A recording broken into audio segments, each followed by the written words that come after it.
one of my fears is disappointing people, and I say that. And I'm afraid somebody will meet me and say, I wish he paid more attention to me. I wish he was kinder. And I always say, if you think I'm 6'2", you will be disappointed if you meet me in person. 100%. I think we all have one of two core wounds. You either don't feel good enough and don't believe in yourself enough, or you believe in yourself plenty and you know you're amazing, but you just struggle to fit in unless you dial yourself down all the time.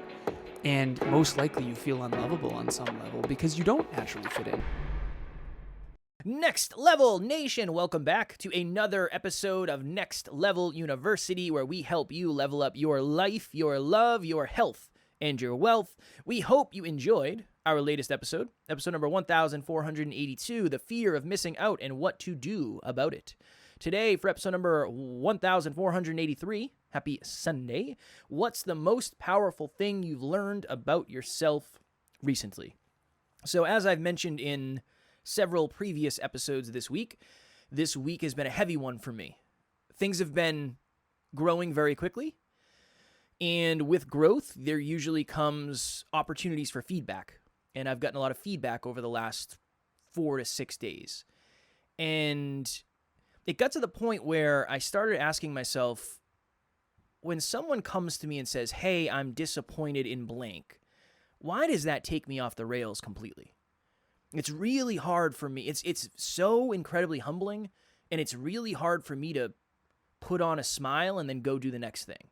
So say I wake up to a message of, hey, Kev, I'm a little disappointed at the way something is.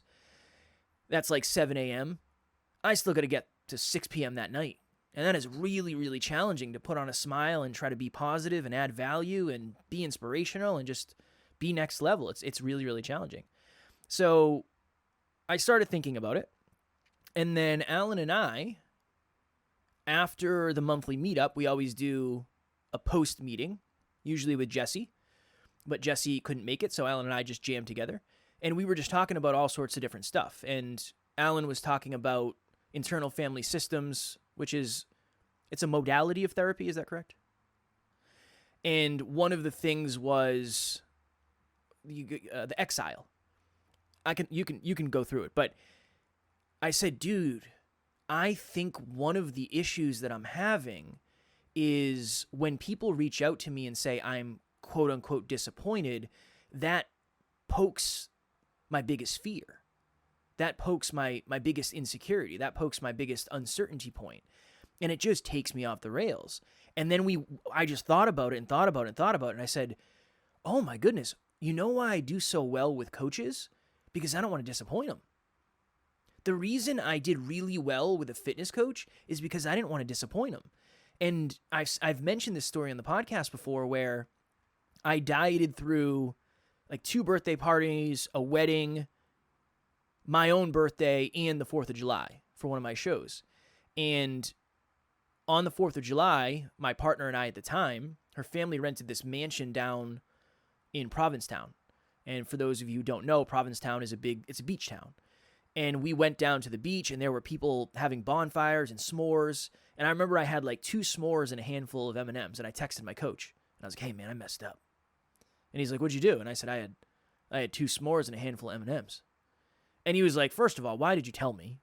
And second of all, if you weren't you, I'd probably cut you as a client. I was like, oh my God, I did something wrong.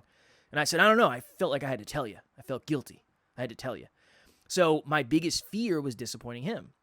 I said, Alan, how do you think I've made it as long as I have? I don't want to disappoint you. That's why I'm on time. I don't want to disappoint the other person. That's why I am anxious when I'm prepping for things. I'm not anxious prepping for things because level 1 is not because I want to do amazing. Level 1 is because I don't want to disappoint people. So I would rather over prep to the point where it's like, okay, I think this will be valuable enough to get by. And I'm just realizing how much that's running me. And it's powerful. I feel really good about the awareness, even though the awareness is kind of heavy. But it does feel like there's a lot of opportunity behind that awareness. So, long story short, because we don't have a ton of time for this episode, that is the most powerful thing I've learned about myself recently, and I'm connecting dots that I never knew existed. Now I know that I'll be able to move dots in the future, so I'll be able to connect them differently in the future as well. So what is the most powerful thing you have learned about yourself? That would be my next level nugget / question. Kev and I have been doing this business together for 6, coming up on 7 years, and it's very clear now, again, hindsight's 2020, especially with this new awareness, and I think that we've known this iteratively over time. It's not like this is just a major breakthrough where we had no inkling of this whatsoever prior to that conversation. But during that conversation, it was very much a deeper understanding of that, of, okay, that's definitely a thing. So for you, I think it's getting in trouble. It feels a lot like getting in trouble, probably. So probably when you were a kid, you associated a lot of pain, emotional pain, to getting in trouble. I think it's the disappointment thing. Because Was there when I used to someone get you in trouble, disappointed? I don't know. Tara and I have been talking about me getting a therapist, so I think that's the next step. And I'm not against it at all. I'm excited to do it. It's just been a time thing. But I remember I used to, when I was in like middle school, my buddy Rob and I used to throw erasers around the room. We just like throw erasers at the wall. And one time we got caught, and I just couldn't stop laughing. When I get in trouble, I laugh usually. That's my trauma response. When I get feedback of disappointment, I do not laugh at all. I get this pit in my stomach, and it's just everything is wrong and everything is broken and I am going to fail. It's different. It's different feelings. Do you have any memories from childhood where you had someone say they were disappointed in you that was like really devastating? No, but I would probably connect it back to, I don't know, my dad leaving maybe. Maybe I thought he was disappointed in me, so he left. That's the best I can connect it to now. Yeah, not good enough to stay. Like you weren't good enough. Yeah, disappointed in who I was, even though I was literally pooping my pants as a baby. Wasn't a lot going on up here, you know what I mean? And by the way, for the listeners, none of this is rational. Yep. And so Kevin asked me before this episode, what's the main thing that I learned about myself lately? And it's something that I learned in general, but it's definitely something that I learned about myself. So I don't feel like I'm super concerned about disappointing other people. I feel like I disappoint people all the time. It doesn't seem to affect me a ton. Obviously it does a little bit. But what does affect me a lot is when people lash out at me. So there's this one person that Kevin and I both witnessed really, really, really attacked my character probably a year or two ago. And he said, do you think on any level the reason why you're so affected by that, because it didn't affect you at all, and you also said, granted, she was attacking you, not me. So, but do you think that the reason why you allow that attack to affect you so much is because maybe on some deep level you believe it, even if it's not true? And I sat with that for a while, and it's intellectually, I definitely don't believe it. Let's just think for a second, like, Alan, are you a good person? Intellectually, it's yes, absolutely. Spiritually, it's of course. Emotionally, it's like, and I told Kevin this, I said, I now realize that when you have really high self-belief, and I hope some of our listeners are starting to connect some dots here.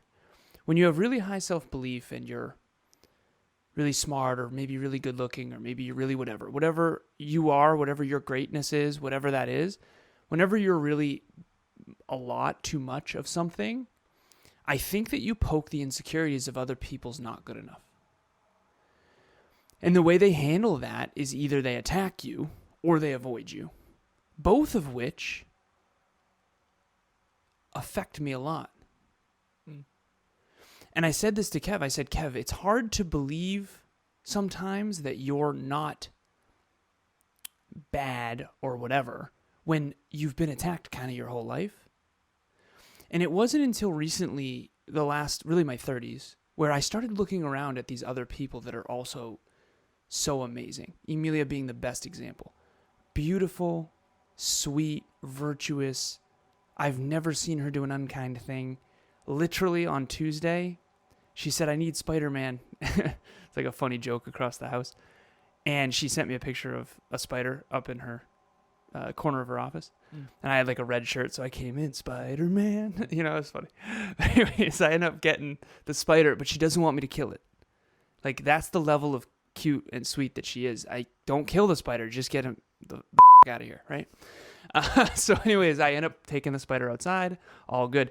But that's the level of sweet that Emilia is. I've never seen her hurt an animal, a human, nothing. Like, she's just the sweetest thing. But yet she gets attacked.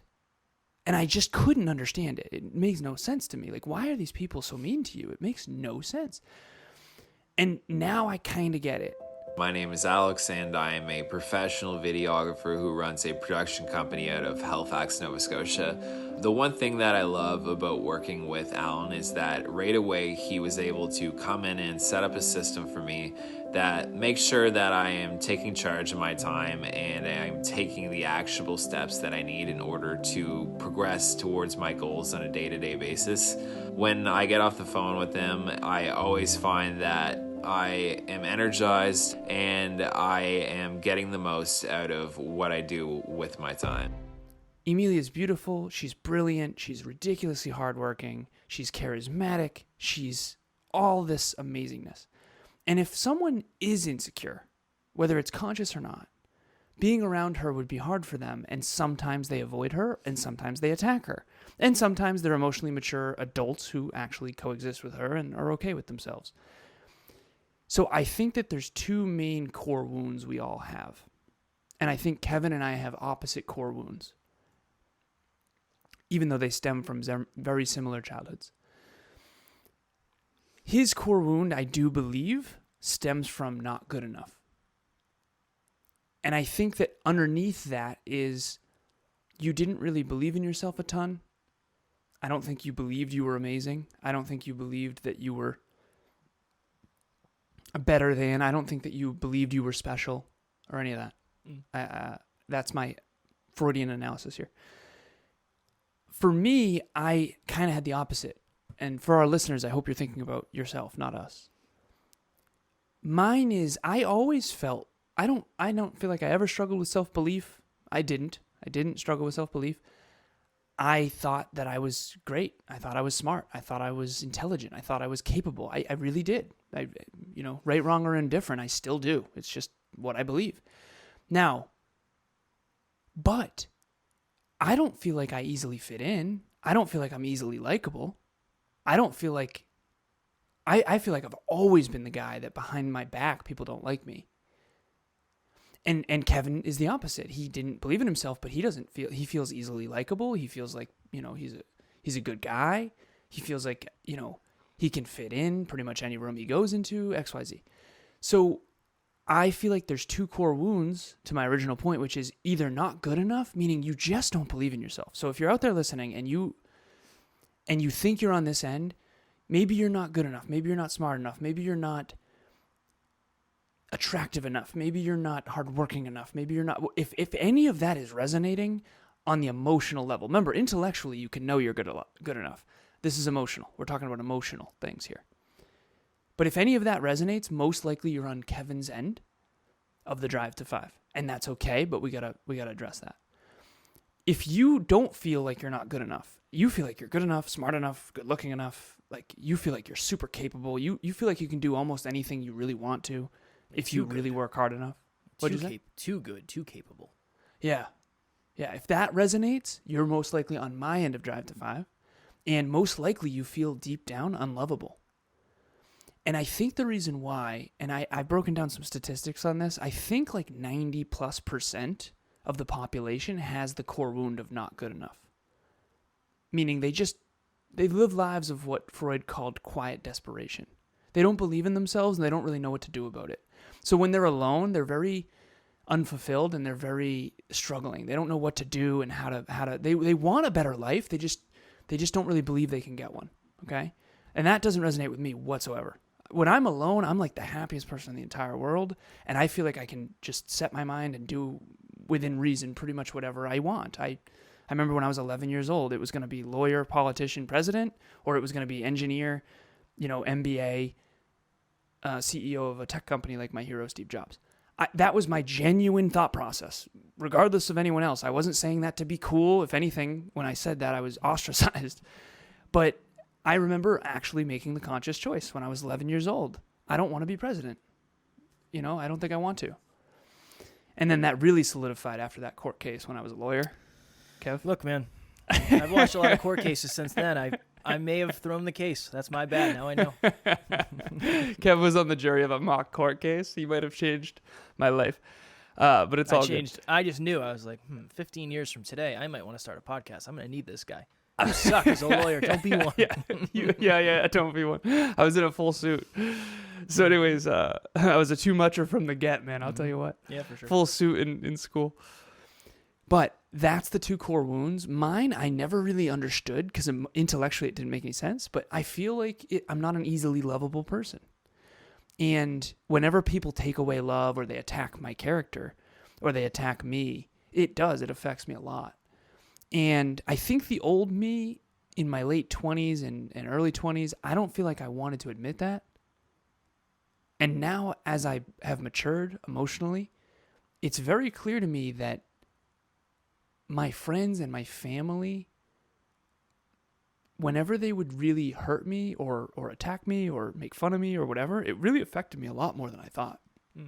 And fortunately now I have started setting boundaries and just staying away from anyone who's like that, basically. But I think we all have one of two core wounds. You either don't feel good enough and don't believe in yourself enough, or you believe in yourself plenty and you know you're amazing, but you just struggle to fit in unless you dial yourself down all the time. And most likely you feel unlovable on some level because you don't naturally fit in. If you do have high self-belief and you are super capable, you don't fit in. You're on the minority. It's a smaller percentage of the population. So, if you find yourself very, very, and then some people are kind of both. You ping pong between both.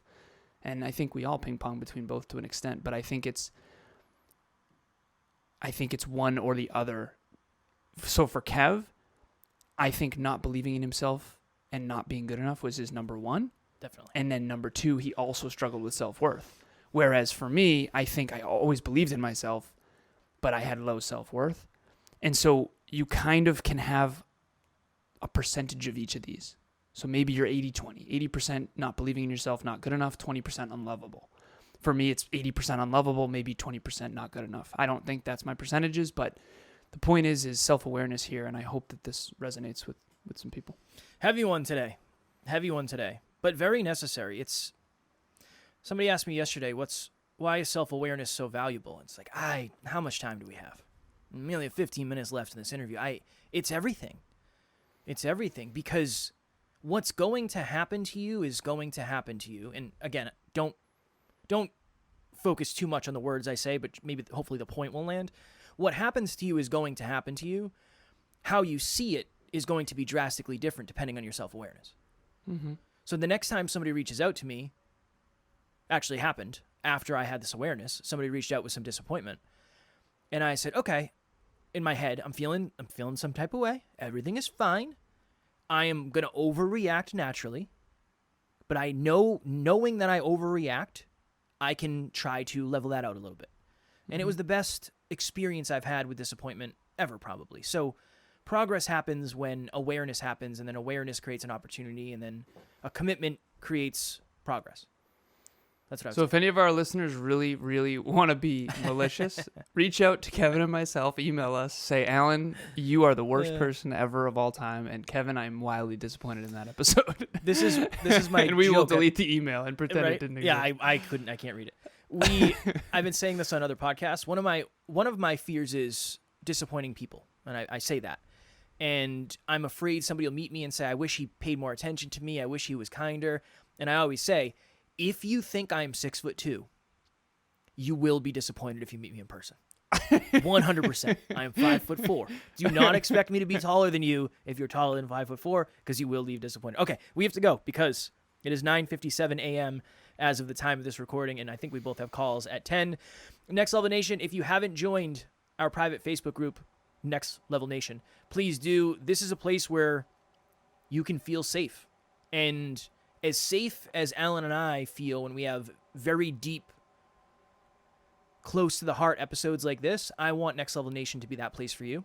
It's private so you can feel safe, not so you can jump over a wall to get in. So link will be in the show notes. We'd love to have you there.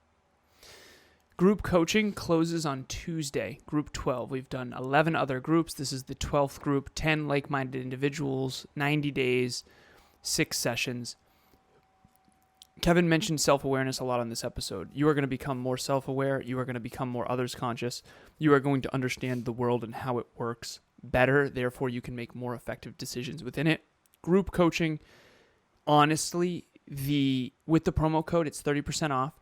NLU listener, it will be in the show notes. You can lock your spot right now. Group coaching, the value for the price point is genuinely insane.